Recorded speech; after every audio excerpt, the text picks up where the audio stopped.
Hey Don, how are you, buddy?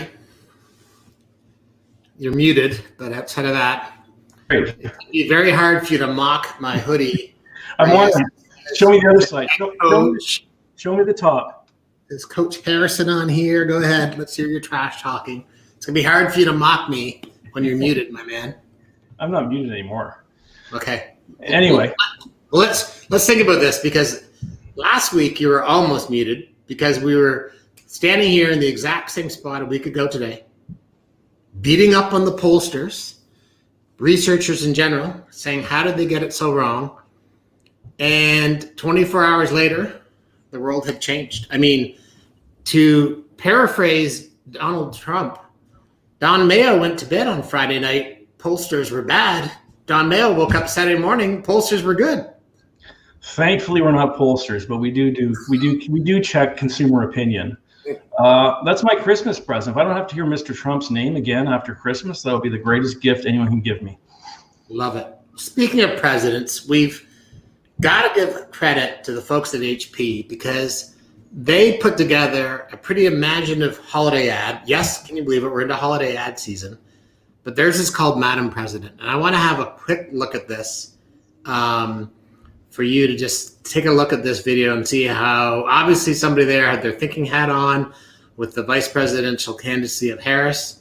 And so let's have a quick look at Madam President, and I'll fix my camera while we go to this video. I see a world that leads with love. I see peace. I see a future where there's no pollution. This is our future we're fighting for. I just see a change in the way that we educate our youth.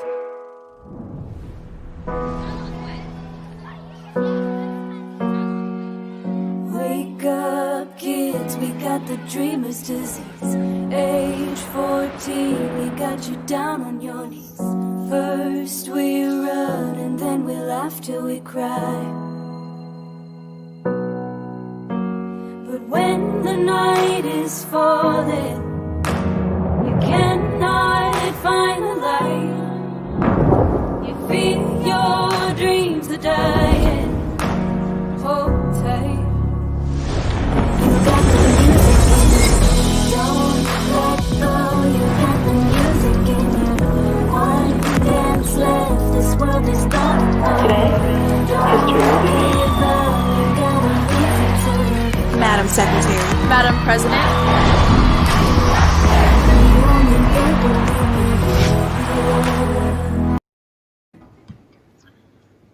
What do you think of that spot, mister? Exceptional. Obviously, they're trying to reach people that aren't 100 and maybe under 35 with all the issues, and they're today bringing technology, hope, love, all those things. And so exceptional job out to HP as far as capturing the fabric of today, staying away from rhetoric and focusing on hope, which is a fantastic position that everyone should take.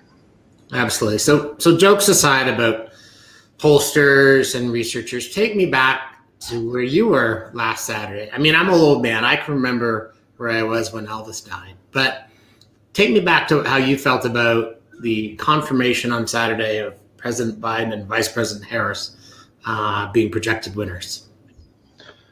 Well, I think it'll be a more positive, healthier outlook attitudinally, which we all need to change. The fact is it'll bring back some hope.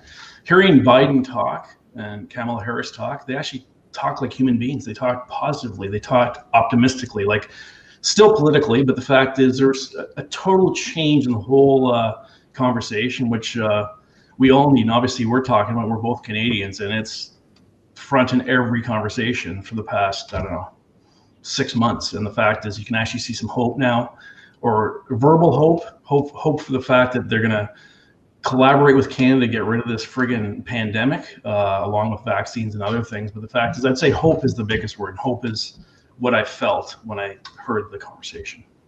But let me ask a couple of questions as a researcher and a marketer. It's pretty interesting to me how America, people talk about it being divided Republican, Democrat. I actually think it's a different divide right now. It's rural versus urban. Well, there's two facts there. There's issues and then there's people, right? And the fact is, if you look at what went on there, a lot of people voted for the issues, not the person. Canadians, obviously, and the world looks at the actual person of who's actually running it. So urban, rural, absolutely, but it has to be with who's in downtown core versus outside. It's the social injustice, is the degree of poverty, and we're talking the U.S. specifically here. But yeah, there is definitely an urban-rural divide, but urban 70%. So it's more than just an urban-rural divide. Right. If you look at geographically, some places were won by 30 points. Others were within less than a percentage point, like less than 0.5%. So I don't think there's definitely an urban and rural, but more, suburban versus urban is probably a bigger factor. And obviously the U.S. demographics is set up a lot different as far as their downtown core. But anyway, who doesn't want hope? The HP commercial, that's inspiring from a technology, from an education, from a priority standpoint, from a equality standpoint, has all the foundations of what people want. It's what can we afford at the same time? And people say, well, that's capitalist. Well, unfortunately, finances come into everything. You can't do everything. And that's really going to be the 2021, 2022 global reality, is what can be afforded after spending trillions of dollars. Let's go back to last Saturday for a second before we get off onto your tirade about the debt that we're building up for your children and grandchildren. I don't know if Mike's told you yet, by the way. But when you think about last Saturday, when was the last time in an election you saw that much euphoria, that spontaneity? There's an amazing video from Brooklyn of some postal workers driving their USPS van around Brooklyn and dancing with, citizens electric who came out and realized that the post office did its job. When was the last time you saw that spontaneous euphoria after an American election? Me personally, because I'm not as old as you, never since the U.S. election. The only time you see it is when dictators are taken down. Right. You see that euphoria in the streets around the globe when you don't see that.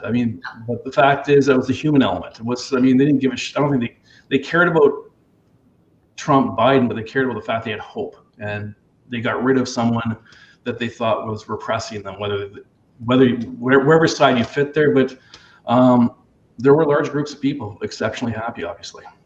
On a future Bourbon Street, I want you to think about this as a potential topic. As good and as important as marketing communications can be, I want to leave you with this. I think marketing, but the most evil act was making Donald Trump president.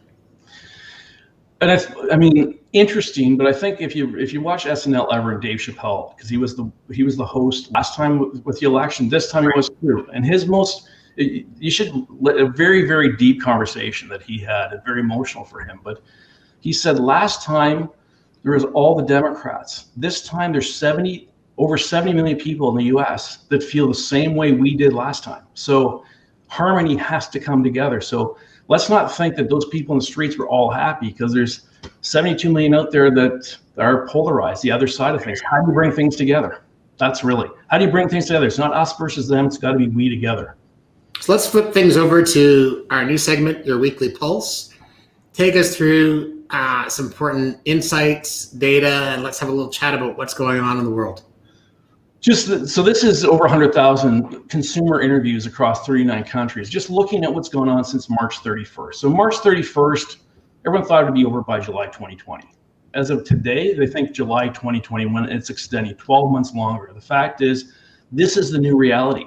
Back in March, if you move over, 85% had personal health concern. 85% don't agree on anything. But in this case, it is a pandemic, which affects everyone, with 71% with financial concern. A massive double-edged sword of health and finance at the same time. And we see here, even though the time frame is extending, the personal financial health concern, while significant, at least is improving.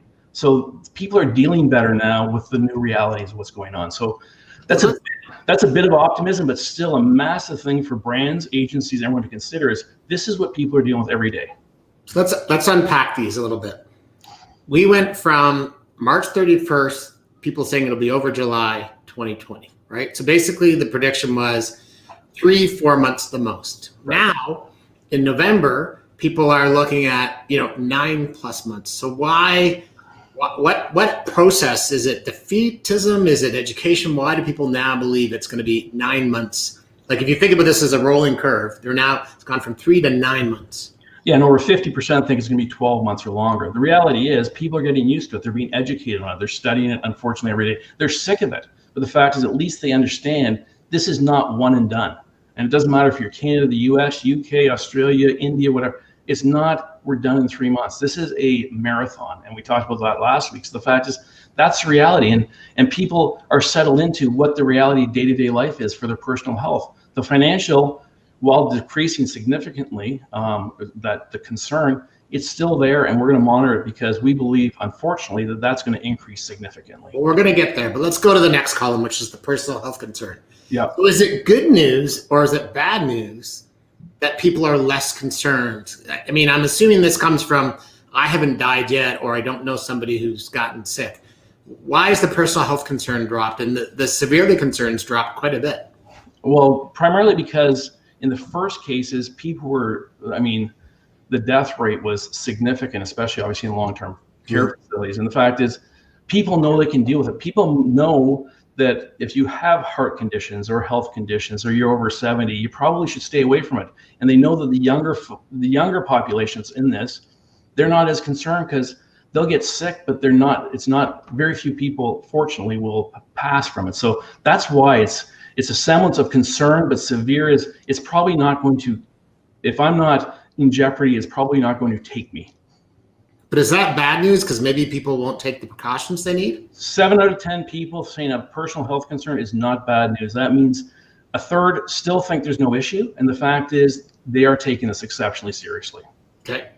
And then financially, I look at that severely concerned number. So has the panic worn off? Are people feeling better in their countries about their subsidies and support programs? What's all that about? Well, subsidies were a big factor. So it dropped as early as April once the governments came out with aid packages. We think the U.S. might go higher again when the aid packages are not there. But the reality is, the government came in to help, which they should. And they're going to need to help a lot more to get us through this.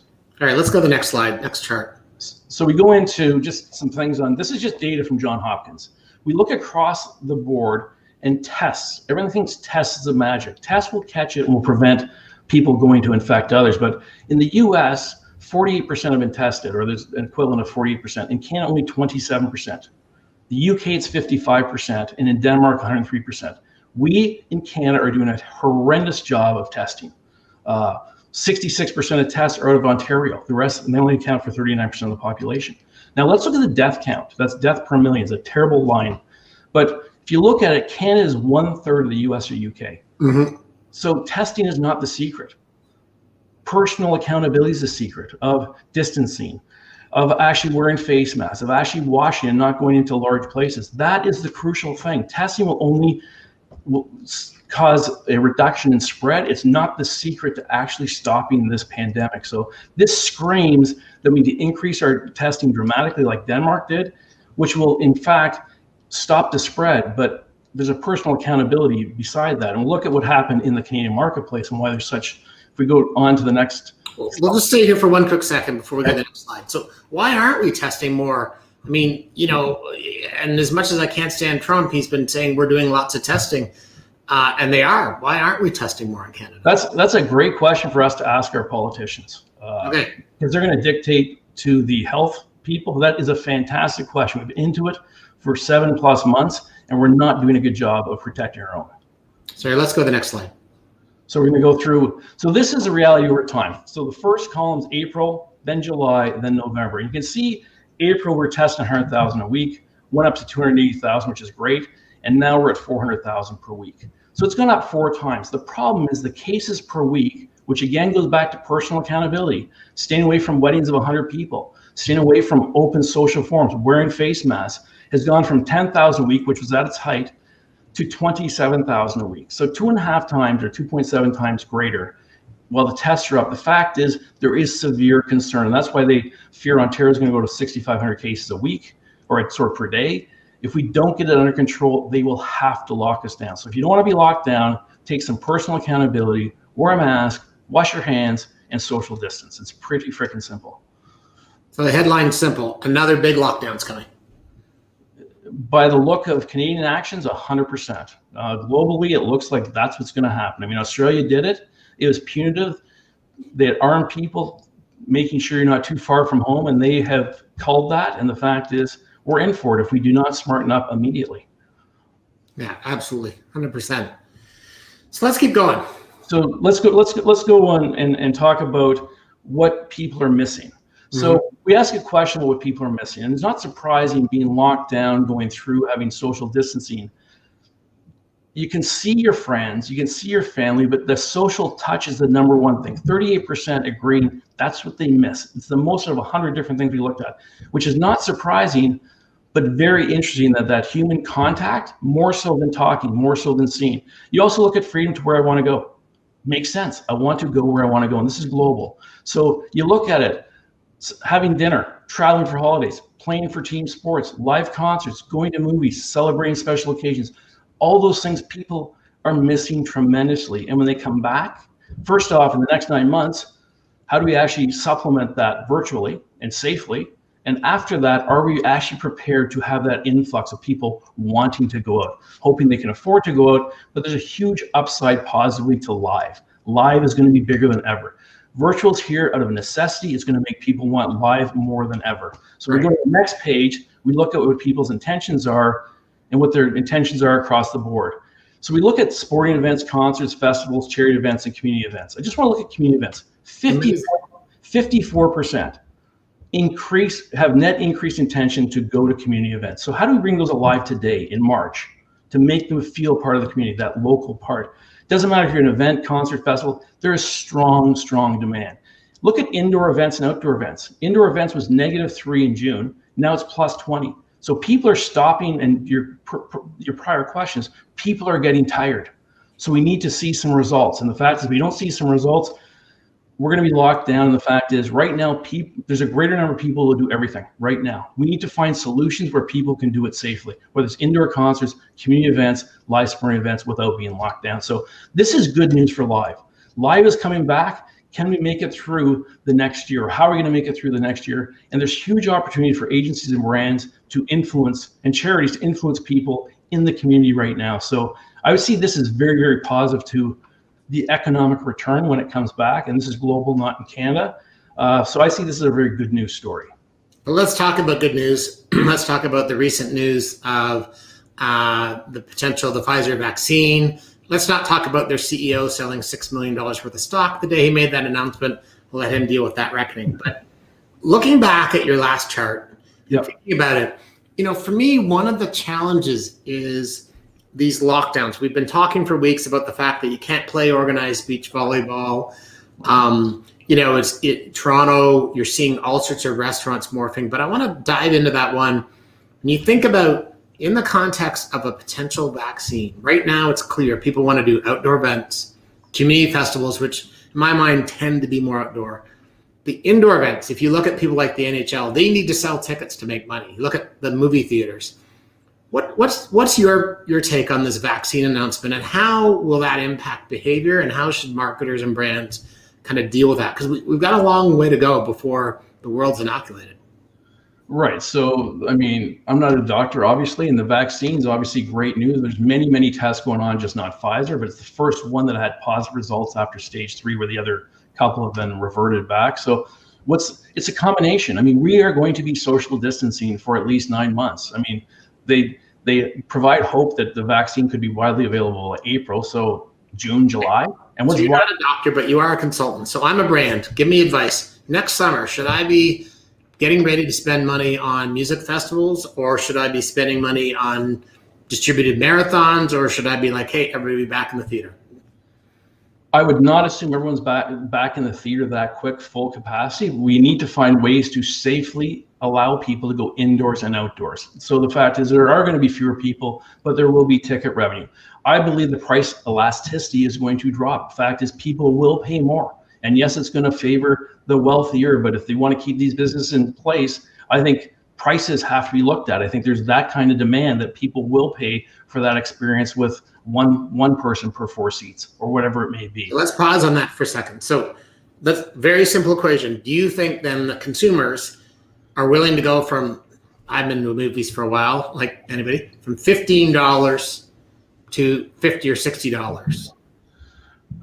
I don't think they're going to go up 4 times. I think if it's the right movie, they would, but the fact is, I'm talking movies are going to have a much tougher time given Netflix and Amazon and Prime than sports. You can't, it's still a virtual experience. You're watching a screen. You cannot replace fandom, the emotion of hearing people excited about what's going on, that whole environment of being with people that have a same type of passion. You think of European football. Right. You think of American football, that passion, that roar of what's going on. You think of the Masters going on right now, that roar when people hit the green in 2 on 13, that you can't replace that. So I don't think people are going to pay extra for a virtual connection, but I believe people will pay extra and take additional efforts to go to something. Will they pay extra for a live moment? We are looking at that right now because that's one of the key variables of. There are definitely people who will pay more. I mean, and what about what Ticketmaster and Live Nation are working on, where they're now saying we're actually going to verify whether you've had a COVID test or even down the road a vaccine? Do you think people are going to be willing to say, I can get into this concert if I can validate having a negative test result or a vaccine? Do you think people will tolerate that? Well, they're going to have to tolerate that. I mean, the fact is, as long as they don't have a ticket and are rejected, it has to be done beforehand, or things will not go well at the site. But the fact is, if you can't get in without showing your COVID app or you can't get your ticket issued until you see something before, technology can take care of that. And yeah, I think people will, and some people stay away. Like 40% say they won't get vaccinated, even when it happens. And the point there is, if it's really safe, I'm sure it'll go down. But yeah, I think there are restrictions that people are going to have, that they're going to have to show proof of what's going on, or you're not getting in. So I'm going to invite young Eric to join us from the production truck. But while he's doing that, I'm going to make I did say production truck. That's a nice looking truck there, Eric. Well, it's a big truck. But I'm going to make a list of future topics, and we need to dive into that future vaccine topic. But Don, my pal Eric here is my go-to when it comes to baseball. And your great grandfather Tony Larussa has been brought back into Major League Baseball. I want your thoughts on that, Eric. Yeah, it is a hire and a situation that is ridiculous on so many levels, from the moral level as well as from just baseball itself. So just to give some background of what has occurred in the life of Tony Larussa and the Chicago White Sox in the last few days. Tony Larussa was hired last week to be the manager of the Chicago White Sox at 76 years old. He's already retired. He's already gone into the Hall of Fame, which you can see in this photo. But the day before he was hired, he was charged with a DUI, his second DUI, and on an arrest that happened back in February. The Chicago White Sox knew about this the whole time. They knew about this. Yes. Yeah. And they gave out a release statement yesterday for the first time. They're saying we're behind him all the way. This is something that we'll let the legal courts deal with.